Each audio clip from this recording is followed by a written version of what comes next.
Hello everyone. Welcome to a set of tutorials on the structure and function of the vestibular system.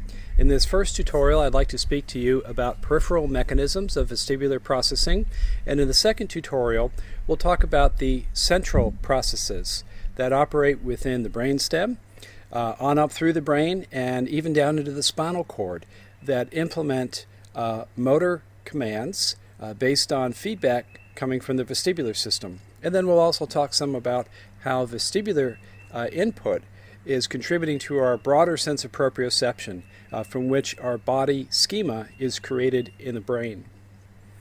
Now, I'll refer you to our core concepts in the field of neuroscience, as well as our learning objectives that are found at the top of your tutorial notes. Essentially, our core concepts for this session are that once again we're going to be confronted with the complexity of the brain, and you'll come to even more fully appreciate, I think, the fact that the brain is the body's most complex organ.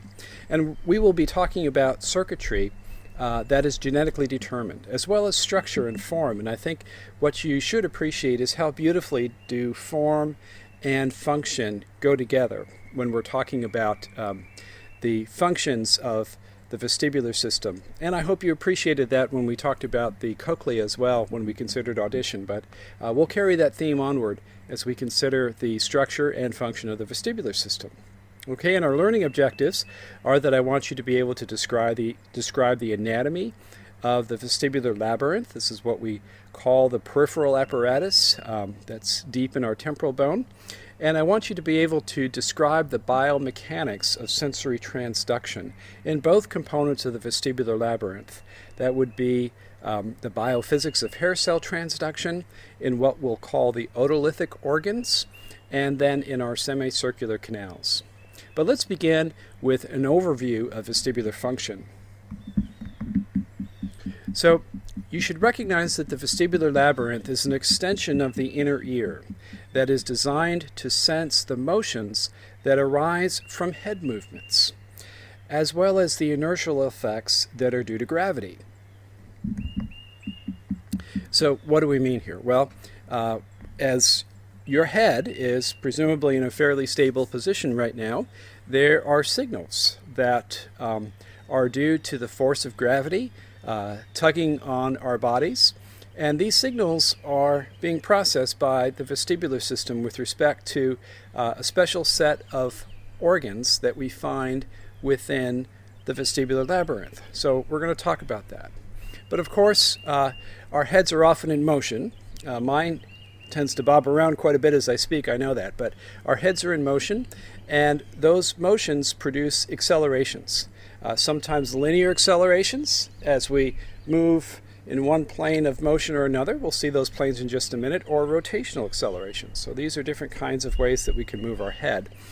Those linear accelerations in the static positions of our head, these are sensed by the otolithic organs, while the rotational accelerations are being sensed by the semicircular canals. And what we'll discover in each component of the vestibular labyrinth are hair cells that do the job of sensory transduction, very similar to the hair cells we described in the cochlea when we talked about audition. So the good news for you is that the mechanisms of sensory transduction are quite similar in the vestibular system and the auditory system.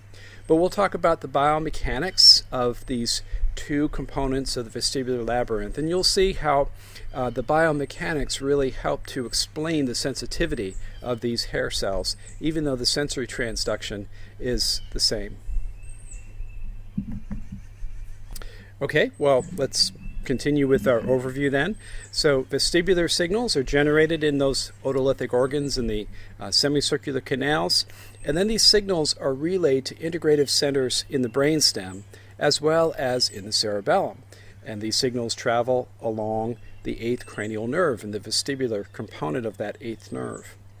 Well, in these central stations, these signals are used to adjust postural reflexes as well as eye movements. So in our next tutorial, we'll talk about the anatomy of how those kinds of motor actions are engaged by vestibular signals. Of course, these vestibular signals also can impact our sense of well-being, our sense of place, our sense of position, and our sense of movement through the environment that is mapped out largely via auditory and visual signals. So these vestibular signals then are going to reach into the parietal lobe, where our spatial awareness is constructed in cognition. So in the parietal lobe, we have our normal sense of orientation in three-dimensional space. This is where this sense is constructed. And should there be some kind of pathology, this is where feelings of dizziness would come from. There are brainstem circuits that are going to be important for that as well, and we'll touch about that in the next tutorial. So what I do want you to understand, though, is what is the fundamental means by which the vestibular signal provides us with a normal sense of position and equilibrium, and what are the conditions that might give rise to abnormal sensations, and how might those be expressed in our bodies. Okay, well, let's move on then and consider the anatomy of the peripheral components of the vestibular systems. But before we explain the anatomy, it's useful to talk about how we move our heads. So, as I illustrated just a moment ago, we move our heads both in linear planes as well as around axes of rotation. So, just to orient you to this figure, so this illustrates the basic planes through which we move, and of course we move through all the planes that are intermediate between them, and we move in rotations around axes that are intermediate between these cardinal axes here. So we can rotate our heads around the x-axis. So this is a rolling type of action. Okay, think of an airplane sort of rolling off to one side. We can change our rotation around the y-axis as if there was an axis going from ear to ear. This is pitch. This is nodding our head forward and then backward. Okay, and then we can turn our head from side to side. So this is a rotation around the z-axis. This is called yaw. So if you're flying in that plane and the plane does this rather disturbing turn left or right, that is movement in yaw. Okay, so those are rotational movements, or rotational accelerations. There can also be linear accelerations in the forward and backward direction in the horizontal plane, or to the left-right direction in that same horizontal plane. There can also be movement up or down, right, like elevator motion. So these are all linear accelerations. And we see those illustrated here as movements along these principal axes that are illustrated. Now, these 6 basic directions or planes of motion are going to be sensed by different components of the VAR vestibular labyrinth. So I want you to, at the end of this tutorial, be able to explain which elements of the vestibular labyrinth are sensitive to each of these kinds of motions. Okay, well, in order to get there, we need to look at the anatomy of the vestibular system. And what we find is that the vestibular system truly is a labyrinth. It is a set of interconnected canals that arise from the same embryological precursor called the otic placode that grew out the cochlea. So it's not surprising then that our cochlea should be right adjacent to our vestibular labyrinth. So what we find in the vestibular labyrinth is a series of canals. Now these canals are filled with endolymph. So you'll recall from our discussions of the cochlea, endolymph is that fluid that is enriched in potassium ions. So this means that it is more like the solutions that we typically find within cells rather than our typical extracellular fluids. So the canals are filled with endolymph, which is high in potassium and low in sodium, and then surrounding the vestibular membranes is where we find perilymph, which is more like the normal extracellular fluids of the body. That is low in potassium and high in sodium. And just as endolymph was critical for sensory transduction in the cochlea, so will it be critical for sensory transduction here in the vestibular system. So here's another view of our vestibular labyrinth together with the cochlea. So we have our labyrinth over here to the left-hand side and our cochlea here towards the right. And if we just look at the labyrinth now, we see that there are really two classes of sensory structures associated with each side of the head, with each vestibular labyrinth. We have a set of otolithic organs, and these are the utricle and the saccule. So together these two organs are similar in their histology and their function, but what differentiates them, as we'll see, is the orientation of their sensory elements. Now, in a similar way, our second class of sensory structures are these three semicircular canals. So we have a superior canal, we have a posterior canal, and a horizontal canal. Now, these three canals have very similar mechanisms of biomechanics and sensory transduction. What differentiates them is their orientation within the temporal bone. And that orientation allows them to be sensitive to different kinds of head movement. Now, within each of these sensory structures, the semicircular canals and the otolith organs, we find hair cells. So again, these hair cells are going to be similar to what we described in the cochlea, and they provide for the mechanisms of sensory transduction.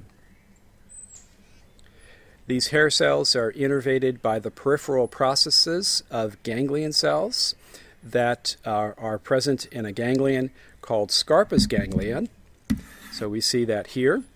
So there is a set of nerve cells that sit in Scarpa's ganglia that innervate the otolith organs, and then a separate population that supply the central sensory regions in our three semicircular canals.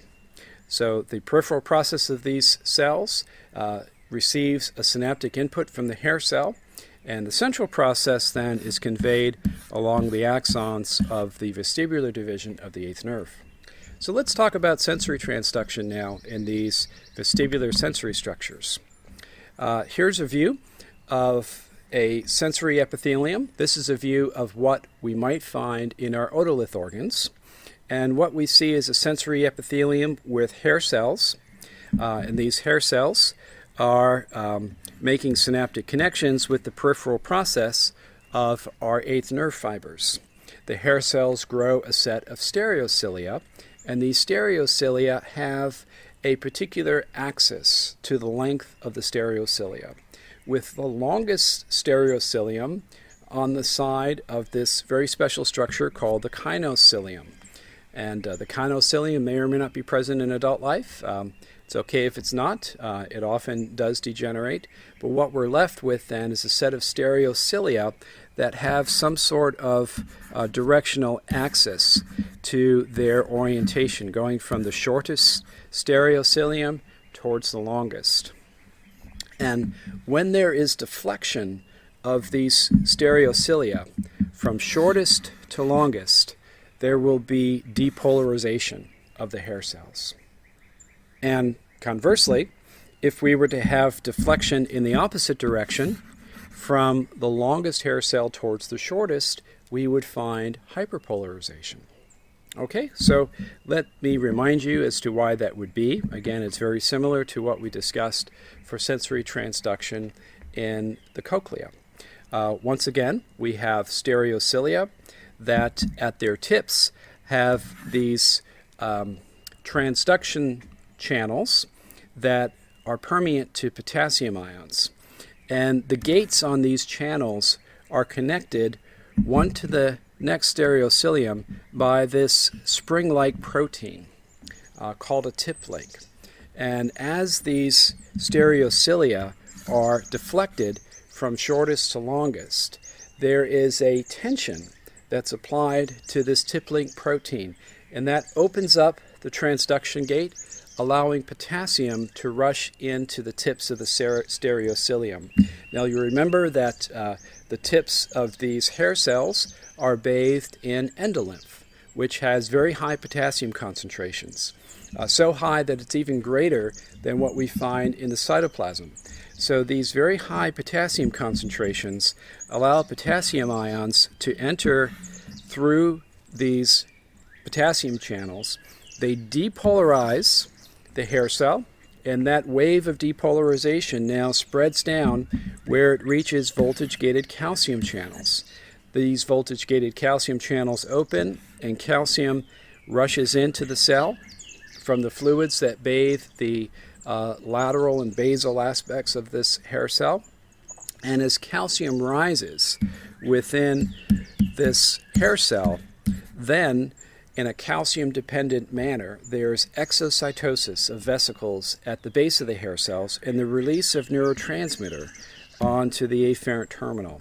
This neurotransmitter is probably glutamate, and it's probably binding to receptors like AMPA receptors on the afferent ending of this eighth nerve fiber. And if sufficient glutamate's bound, there could be a generator potential developed there. If sufficient glutamate's bound, then this afferent fiber can depolarize and generate an action potential, and then a signal will be conveyed along the eighth nerve to the brainstem.